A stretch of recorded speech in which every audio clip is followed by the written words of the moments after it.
The doorbell camera captured an unexpected moment when a delivery driver arrived with a package, and the customer's son came out to receive it. Hey! No! What happened to your head? Oh, I fractured it. I'm fine. A little bitey?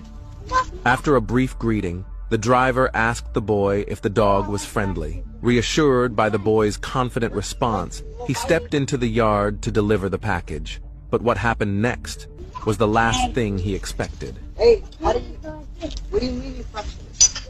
Like, Well? no, I blocked the soccer ball on his back, so... Wait! Hey, help me! I didn't know he was fine.